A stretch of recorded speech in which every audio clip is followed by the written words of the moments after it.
Assalamualaikum warahmatullahi wabarakatuh, para mahasiswa sekalian yang saya cintai. Bertemu kembali dengan saya dalam kuliah baru di semester ini, yaitu kuliah Bahasa Indonesia dan Tata Tulis Karya Ilmiah atau disingkat TTKI. Ini adalah pertemuan perdana, dan pada kesempatan kali ini saya berdoa mudah-mudahan Anda semua tetap sehat, gitu ya, dapat mengikuti perkuliahan di semester ini dengan baik, begitu ya, sampai nanti selesai. Pada kesempatan pertemuan perdana ini kita akan membicarakan tentang isi kuliah Bahasa Indonesia dan TTKI ini, meliputi kompetensi yang diharapkan, kemudian rancangan pertemuannya seperti apa, dan penilaiannya seperti apa. Mari kita ikuti ya penjelasannya. Ini saya ambilkan saja dari kontrak belajar. Nah, di kontrak belajar ini dijelaskan sebagai identitas mata kuliah ya. Kemudian dijelaskan juga tentang beberapa pertemuan ya. Kita akan ketemu satu kali tiap pekan dengan waktu masing-masing adalah 2 jam kuliah atau 50 menit. Nah, kompetensi yang diharapkan akan Anda peroleh nanti setelah kita melaksanakan kuliah ini adalah yang pertama, Anda bisa menerapkan ejaan, kaidah, dan tata tulis bahasa Indonesia dalam penyusunan karya ilmiah. Jadi di kuliah ini kita belajar tentang bahasa Indonesia yang terutama dikhususkan untuk melakukan penyusunan karya ilmiah. Begitu ya. Kemudian yang kedua, nanti kita harapkan Anda setelah mengikuti kuliah ini mengetahui tentang apa itu plagiarisme dan tahu bagaimana cara untuk menghindari plagiarisme. Yang ketiga adalah Anda dapat menyusun karya ilmiah, ya, baik dalam bentuk proposal, laporan penelitian, proyek akhir misalnya, dan juga artikel ilmiah. Nah, ini sebagai referensi kita dalam perkuliahan, ya, sebagian besar memang terkait dengan bahasa Indonesia, mulai dari pedoman umum ejaan bahasa Indonesia, kemudian materi kuliah bahasa Indonesia dari Kemendikbud RI, kemudian juga buku tentang bahasa Indonesia untuk perguruan tinggi, gitu ya. Nah, pada umumnya itu karena memang kita akan menggunakan bahan-bahan itu untuk belajar bagaimana bisa menulis, gitu ya, dalam bahasa Indonesia yang baik dan benar untuk keperluan penulisan karya ilmiah. Nah, karena ini terkait juga dengan proyek akhir, maka di sini di referensi yang terakhir ini disebutkan tentang panduan proyek akhir di Politeknik Kalteng Riau yang mana ini akan menjadi panduan bagi Anda ketika mengerjakan proyek akhir, gitu ya. Dan ini juga kita ambilkan dari rujukan yang itu. Kemudian ini adalah rancangan pertemuan mulai dari yang pertama sampai dengan yang terakhir ke-16. Ini adalah pertemuan pertama saat ini ya, sedang berlangsung. Ini adalah kita membahas tentang kontrak belajar dan juga sekaligus di sini sambil kita berikan penjelasan umum tentang mata kuliah ini. Kemudian nanti di pertemuan kedua ya, selanjutnya ini kita akan membicarakan tentang proposal proyek akhir. Di sini memang sengaja bahasan tentang proposal proyek akhir ini diletakkan di depan, begitu ya, di pertemuan kedua, dalam rangka untuk memberikan bekal bagi Anda ketika pada semester ini menyusun proposal proyek akhir. Sehingga diharapkan sejak awal semester Anda sudah mulai mempersiapkan diri untuk menulis proposal proyek akhir. Termasuk nanti dijelaskan bagian-bagian proposal proyek akhir ya di pertemuan ini dan bagaimana format penulisannya. Kemudian di pertemuan ketiga kita akan membicarakan tentang plagiarisme dan kaitannya dengan itu yaitu penulisan kutipan. Jadi bagaimana kita mengutip satu sumber, satu rujukan, sehingga terhindar dari plagiarisme. Nah, terkait dengan itu pula maka kita membahas tentang bagaimana cara penulisan daftar pustaka. Oke, itu sampai dengan pertemuan ketiga. Nah, selanjutnya pertemuan keempat sampai dengan ke-11, ya kalau Anda lihat di sini ya, dari 4 sampai 11 itu banyak membicarakan tentang bahasa Indonesia. Mulai dari ragam bahasanya, kemudian bagaimana pemakaian huruf, tanda baca, kemudian bagaimana kata, ya memilih kata yang tepat, kemudian membentuk kalimat, itu ya kalimat efektif, sampai dengan paragraf dan notasi ilmiah. Nah, itu semua diperlukan nanti untuk Anda membuat atau menulis proposal proyek akhir dan laporan proyek akhir. Nah, di tengah-tengahnya nanti di pertemuan ke-8 kita sisipkan satu pekan ujian mengikuti kalender akademik dan jadwal yang ditetapkan oleh Biro Administrasi Akademik Kampus. Cuman kita tidak akan melaksanakan ujian seperti biasanya, ya, karena untuk UTS Bahasa Indonesia dan TDKI nanti bentuknya akan kita ganti menjadi pengumpulan tugas. Tugas apa yang dikumpulkan tidak lain adalah proposal proyek akhir.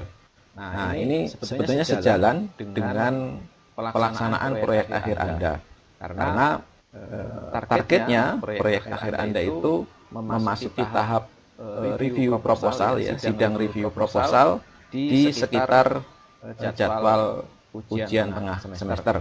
Biasanya di pertemuan ke-7 atau di minggu ke-7 itu sudah mulai dilaksanakan review proposal. Makanya di sini sebagai tugas pengganti ujian kita akan mengumpulkan proposal proyek akhir, ya, biar sejalan begitu ya, sekalian bekerja untuk membuat proposal sekaligus juga menyelesaikan kuliah Bahasa Indonesia dan TDKI. Kemudian selanjutnya di pertemuan 9, ya, biasanya setelah sidang review proposal itu ada revisi atau perbaikan. Nah, di sini sekaligus kita belajar tentang kalimat efektif dan paragraf, itu sekaligus waktu-waktu yang saya pikir tepat gitu ya untuk melakukan revisi atau perbaikan terhadap proposal. Selanjutnya Anda akan mulai melaksanakan proyek akhir di minggu-minggu ke-9 dan 10 ini. Kemudian masuk ke pertemuan yang ke-12, kita akan membahas tentang bagaimana penarikan kesimpulan. Namun demikian, tentunya kesimpulan itu baru bisa kita tarik ketika ada hasil pengujian, kan? Nah, oleh karena itu nanti di pertemuan 12, ya, sekilas sebelum masuk ke penarikan kesimpulan, kita akan membahas tentang pengujian, ya. Pengujian, setelah itu kalau diperoleh hasilnya maka kita bisa melakukan penarikan kesimpulan. Nah, bagaimana caranya nanti akan kita pelajari di pertemuan ke-12 itu. Setelah kesimpulan kita dapat, maka proses selanjutnya adalah menulis abstrak. Nah, abstrak ini memang agak unik, ya, bagian dari laporan atau artikel ilmiah begitu ya, yang dia dikerjakan terakhir, ya, setelah kesimpulan, ya, tetapi dia diletakkan di depan biasanya setelah judul. Ini kenapa begitu, ya? Karena dia itu diletakkan terakhir karena dia itu merupakan ringkasan dari seluruh tulisan ilmiah, baik dalam bentuk laporan proyek akhir ataupun dalam artikel ilmiah. Dia itu adalah memberikan gambaran isi dari laporan atau artikel, mulai dari pendahuluan, ya, latar belakang sampai dengan kesimpulan. Karena itu memang biasanya ditulisnya terakhir setelah kesimpulannya diperoleh begitu ya. Tetapi diletakkan di depan agar memudahkan pembaca. Jadi begitu membuka laporan Anda yang diketemukan adalah abstrak, dia bisa baca tulisan abstrak yang ada di situ sehingga mendapatkan gambaran secara menyeluruh begitu ya tentang laporan yang tertulis di situ gitu ya.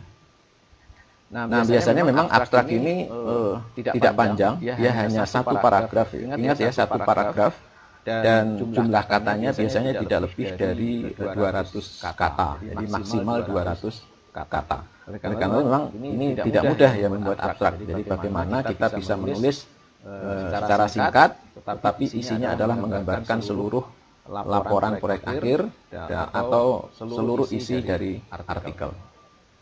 Nah, setelah itu kita dapat ya, abstrak sudah selesai kita tulis, maka selanjutnya kita kumpulkan semua, kita susun menjadi sebuah laporan proyek akhir ya, mulai dari bagian depan, pendahuluan sampai kesimpulan dan saran begitu ya.